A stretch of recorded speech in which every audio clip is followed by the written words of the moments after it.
It takes a village to get an HBCU freshman from move-in day to graduation, and Target wants to support them along the way. That's why they created programs like Target Scholars to provide scholarships and internships in their annual design challenge for creatives looking to take their skills to the next level.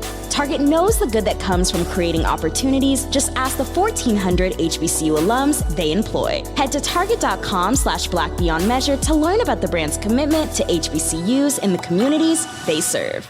The doctor in front of your name. And that's why I love everything that you're doing, because you're almost grieving out loud, grieving publicly, and allowing people to see the process. And as a Black man, like, that's so commendable, because oftentimes Black men are taught to keep it inside and to suck it up. So I love what you're doing. Even thinking about, my own experience with grief, like my mother passing, and my dad having to walk through. Yeah, I appreciate that. Oh, that's how I'm tearing up as you're talking about it, but I know it's healthy. But even hearing about your experience and just grieving out loud, really just kind of like letting my dad know, because he's very old school, like, you can cry, like, you don't have to keep it in and nobody's going to judge you for it. And that's why I love everything about what you're doing. We got to tell Black men that it's okay to sit down and cry. Yeah.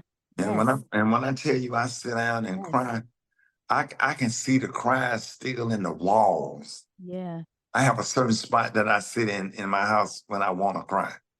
And it's like releasing the cap off of a pressure cooker, because it just releases it. Like you have to release that. You can't let it build up, because, it'll make you sick. And then we got to promote people going to therapy. There's a stigma in the Black community that you just turn it over. God created therapists for us.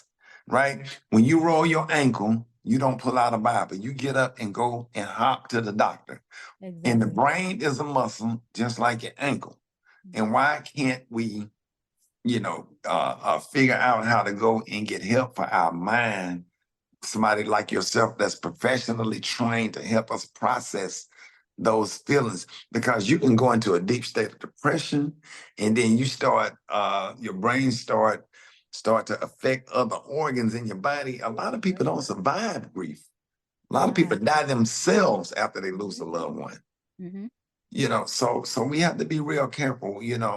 I'm definitely been promoting people to go to therapy and get the help that they need. And a lot of therapists been showing up to some of my book signings, and I've been having them volunteer and take on some of the tasks, because I'm unable to keep in touch with every single person that I meet that have lost a child.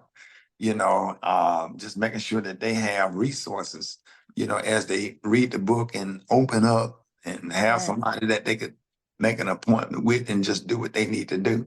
But it's some sad stuff out here, and we just don't hear about it. You would not believe how many people have lost their kids that's in all these different cities. And I've been on a major book tour, and it's unbelievable. Yeah, grief is definitely very complex. And even thinking about your story and how you felt it was important to write this book, to grieve out loud, and not just do that, but to do it from a faith-based angle, like showing people, like, look, I have a foundation of faith, and this is also helping me to get through the grieving process. Why was that important for you to incorporate that into the book? Oh, it's important because people must understand when you don't have nobody else to lean on, and as a matter of fact, when you lose your grandmother, you might lean on God, but when you lose a child, God is actually carrying you. Yes. It ain't no way on this earth that you can lean on nothing. When somebody that used to suck their thumb sleeping up on the other side of the bed with you on the nights it was thundering and lightning, you see their body laying on a slab in a morgue. Ain't no way. But God. Yeah. I'm talking about like totally carrying you. Like I asked God, like, God, if you just let me make it from the front door to the elevator in that apartment building in Dallas, I think I can gather enough strength to go from there. And I had to keep working, because my son died on a Sunday. That Wednesday, I was back on the radio, because I don't want to lay in bed and just think about all this stuff. And I started thinking about all the other people that have lost kids that depend on our morning show to get through. And I knew that they was concerned. I wanted them to hear me laugh. I wanted them to hear that I was okay or going to be okay. I cried when I wanted to cry. You know, I would cry during commercial break. I would do a gospel segment and just lay on the floor and just cry and get back up and read the commercial with tears. I would perform with tears coming down my eyes because my job is a comic. I'm still a comic. The bills don't stop coming just because somebody died. You know, you got to keep working. You got to keep moving. You got to keep doing what you're doing. But I thank God that I had sense enough to go and get help. Because I was getting therapy twice a week. It was that bad. Really? Yeah.